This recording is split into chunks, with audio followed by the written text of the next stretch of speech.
o nosso conteúdo até agora foi só circuitos combinacionais, quer dizer, no tempo ele não tinha relação nenhuma. Era uma entrada e uma saída. Não tinha relação de tempo no meio do caminho. A partir da aula de hoje, a gente vai ver uma coisa. A gente pode usar esses circuitos de lógica combinacional também junto. Eles são importantes. Mas a gente vai criar mais uma variável no problema aí, que é o tempo. Que é qual o valor da nossa saída agora, qual ela era antes e quanto ela vai ficar no futuro. É uma coisa dinâmica agora.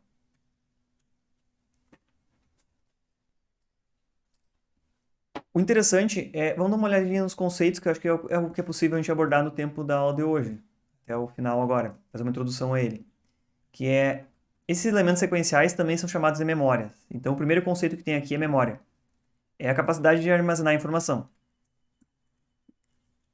Armazenar informação significa, mesmo que mudem as entradas, eu consigo guardar essa informação de alguma forma. E, basicamente, todos os sistemas de computação que a gente tem funcionam baseados nisso. O computador de vocês tem uma quantidade de memória, você salva um arquivo, é gravado numa memória. É algo que, depois que eu removo as entradas, ele fica salvo lá e eu consigo consultar isso no futuro, se for necessário. Lá na interface do Logisim, se a gente for abrir ele, tem inclusive um menu que é Memory aqui, ó, abrindo. Até agora a gente só usou os gates fundamentais lá, que são os operadores fundamentais, mas aqui tem inclusive um menu só com dispositivos de memória. O que nós usamos até agora seria o NOT, operador NOT, OR e AND. Se vocês olharem, tem vários outros operadores, mas como eu comentei, todos eles podem ser implementados por meio desses três aqui, então não é importante. Mas o que nos importa dos elementos de memória é que tem alguns tipos de elementos de memória de um bit aqui, que a gente vai ver alguns tipos deles. Tem um elemento que se chama registrador, que também é a mesma coisa, é algo que guarda um ou mais bits. E tem inclusive um que eu achei um pouquinho interessante que chama contador. Que ele já tem toda uma lógica por trás dele. Vocês já pensaram algo que conta? Começa do zero. Depois do zero vem um. Depois vem o 2. Depois vem o 3. Qual a saída de um contador em um tempo qualquer? Olha, agora, qual a saída do contador? Eu preciso saber qual era o valor anterior dele para saber qual é o valor de agora, né? Então, a contagem é um processo que implicitamente precisa de memória. Você precisa saber o que tinha antes para saber o que tem agora. O valor de agora depende do que tinha antes. E qual o próximo valor que ele vai ter? No próximo instante que eu estou considerando. No próximo instante, eu tenho que saber o atual para saber o próximo. Olha, se agora é 8, o próximo só pode ser 9. Se for um contador que pula de 1 em 1, né? Poderia pular de 2 em 2 com outra lógica. Mas o processo de contagem, implicitamente, ele já requer memória. E a gente nem percebe isso, porque nós somos programados já e nos aprendemos a lidar com as coisas assim. Nós somos uma grande memória de todas as experiências que a gente já passou, a gente guarda algumas delas, outras não. Mas a gente também representa isso aí por meio de circuitos de lógica binária também. O contador é um bloco de memória implicitamente porque ele precisa saber o valor anterior.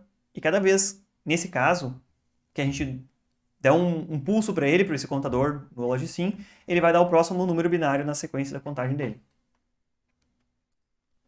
Nós vamos dar uma olhada também mais em alguns tipos de memórias aqui durante o semestre, mas a gente vai olhar os fundamentais e que com um deles a gente consegue fazer várias funções diferentes. Já que eu estou falando memória, eu tenho que ter bem claro dois conceitos, olha só. O valor atual e o valor futuro. Isso é muito importante se diferenciar. Até agora nós tratávamos como o valor atual é o único valor que nos interessa nos circuitos combinacionais. Só existia valor atual. Agora as entradas são isso, agora as saídas são isso. Não tem futuro, não tem passado. Ele não lembrava de nada. O estado atual é exatamente isso, é o que está acontecendo agora. No elemento de memória, o estado atual significa o que nesse momento está armazenado. Pode ser o nível lógico ou pode ser a combinação dos níveis lógicos de vários bits. Num contador, como eu falei do exemplo, que é algo que sabe o que tem agora e o que vai vir depois, ele tem vários bits que codificam qual é o número atual dele. Então, o estado atual dele é a combinação dos vários bits que tem na saída dele. E o valor futuro é aquilo que vai vir no próximo passo, ou no próximo instante que eu for avaliar ele. Quer dizer, eu posso pegar o valor atual num contador binário. No momento que eu tenho 0001. Eu vou botar no meu bloco de notas aqui. No momento que eu tenho 001, o valor atual é 001. Qual o valor futuro dele? Qual o próximo valor na contagem de 0001 nesse contador? 0010 é o próximo.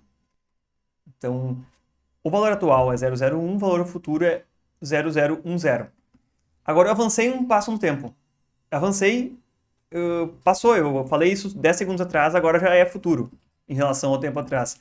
Agora, o valor atual é 0010 e o valor futuro vai ser 0011, que é a próxima combinação de contagem.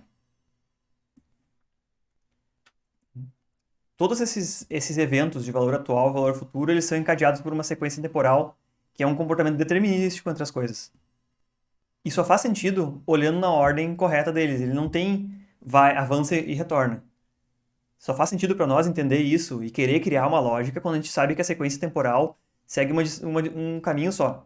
Talvez exista alguma física teórica, alguma coisa dizendo que o tempo pode voltar ou que a gente pode viajar no tempo, mas a gente aqui não viaja no tempo. Nosso tempo corre num sentido só. E a ordem que os eventos ocorrem é importante. Porque ele que vai solucionar nossos problemas. Esse diagrama aqui de baixo, um circuito sequencial, mostra exatamente essa relação temporal, em que está implícito nesse gráfico que o tempo mais antigo ocorre à esquerda e o mais recente ocorre à direita. Então, na mesma sequência que a gente lê e escreve, o tempo ocorre nesse gráfico. No início, aqui, mais à esquerda, tem uma certa combinação das entradas, são 3 entradas, e a saída vai mudando o seu comportamento em função dessas entradas. As saídas são Q e Q negado. Então, lembrem que essa sequência temporal começa da esquerda e vai em direção à direita, por convenção nossa. Um circuito qualquer, sequencial, a gente vai olhar isso em detalhes no diagrama logo a seguir, ele tem as suas saídas afetadas pelas entradas e também afetadas pelo estado anterior. O que quer dizer isso para mim? Quer dizer que a saída no elemento de memória depende das entradas que ele tem agora, mas eu também posso, num circuito sequencial que tenha vários componentes, eu também posso fazer com que o próprio estado atual dele mude o estado seguinte. Vejam bem, no contador, por exemplo, primeiro lá de cima, o próximo estado só dependia do estado atual, que era o anterior, era só a condição de baixo. Ó. Um contador só tem essa condição de baixo. Ele simplesmente conta para cima, para cima, para cima, não importa as entradas, conta para cima o tempo todo. O estado seguinte só depende do estado atual. Mas a gente também pode botar entradas que controlem isso. Eu poderia botar no meu contador genérico, que eu acabei de imaginar, eu poderia fazer assim, tem uma entrada que diz se vai contar ou não. Então eu posso botar um botão lá que eu pauso a contagem e ele para de contar. Não importa o que acontecer, ele fica no mesmo estado. Aí quando eu desligar aquela entrada, ele volta a contar. E os estados vão avançando no tempo. Então existem esses dois tipos de relações nele. Como é que a gente consegue manifestar isso, desenhar um diagrama com isso? Provavelmente a gente vai ficar nesse diagrama aqui até terminar a aula. Que é, nesse diagrama a gente tem duas entradas, A e B, duas saídas, X e Y. Não se preocupe em obter expressão lógica ou se preocupar com o que tem dentro dessas caixas azuis, ok? As caixas azuis estão aqui só para dizer que tem uma lógica combinacional ali dentro, ok? Isso você já manja muito bem, de lógica combinacional. Ok? Aqui no meio, eu adicionei esse elemento que é novo para vocês, que é um elemento de memória. Ele é só um dos tipos que a gente tem. Se vocês procurarem no Logicin, ele está em Memory Flip-Flop.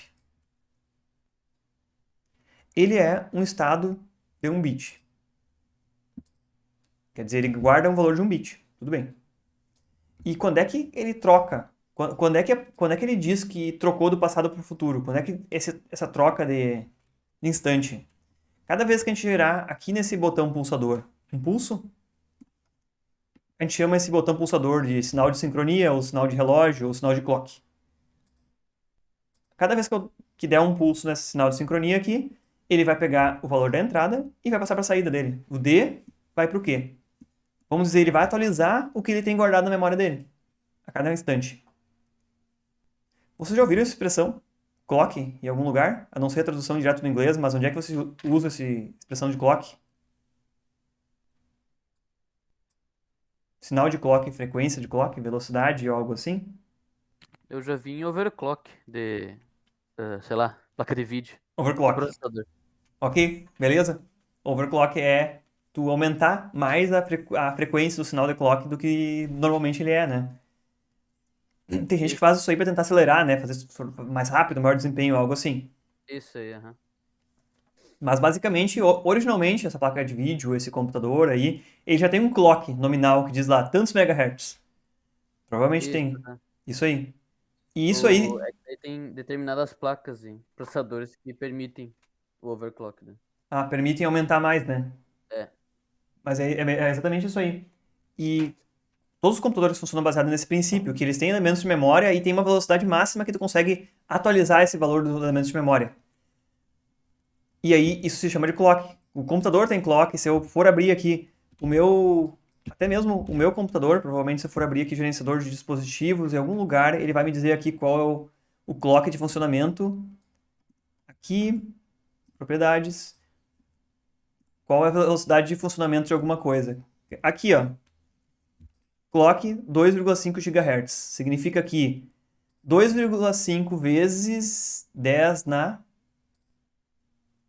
9 vezes ele atualiza todos os valores da memória dentro do processador. Quer dizer, ele consegue fazer 2,5 vezes 10 a 9 operações. Porque a cada 2,5 vezes 10 a 9 é um valor enorme. Vezes por segundo, o processador dele consegue atualizar as memórias. Ele pega um valor que foi calculado, bota na memória e joga para a saída. E mais interessante, esse valor que foi processado, ele pode usar o valor e resultado para usar na lógica da entrada para o próximo passo da computação dele. Interessante. O sinal de clock e relógio faz isso, então. Diz com qual frequência se atualiza esse valor. No nosso caso aqui, a gente pulsa ele manualmente, clicando ali no botãozinho. Mas olhem as duas coisas. Existe uma lógica que relaciona entradas com o valor que a memória vai receber no próximo ciclo, o D aqui. O próprio valor que está armazenado agora também pode ser usado para essa lógica. E para saídas, eu posso usar o estado atual, que é a saída da memória, estado atual, aqui de 1 bit, como também posso usar as próprias entradas para gerar as saídas. Então, tem dois lugares em que a gente vai usar a lógica combinacional nos circuitos. Na entrada, para dizer qual o próximo valor da memória, que ele vai memorizar, e na saída também. Tentem entender esse diagrama aqui, que já vai ser bastante avançado para a gente entender o que a gente vai fazer nas próximas aulas. Por que a gente vai fazer lógicas aqui? Por que a gente vai criar lógicas para que os estados sigam uma sequência que a gente quer, de acordo com os comandos das entradas, e também criar saídas baseadas nas entradas e no próprio estado atual. Vamos encerrando por aqui a aula de hoje e não precisa se preocupar em estudar além o conteúdo da aula, além do que a gente viu aqui hoje, só vejam aquela tarefa 7, quem não viu ainda, sobre simplificação usando o mapa de Carnot, e preparem-se aí para a próxima aula, que vai ser a melhor do bimestre, ok?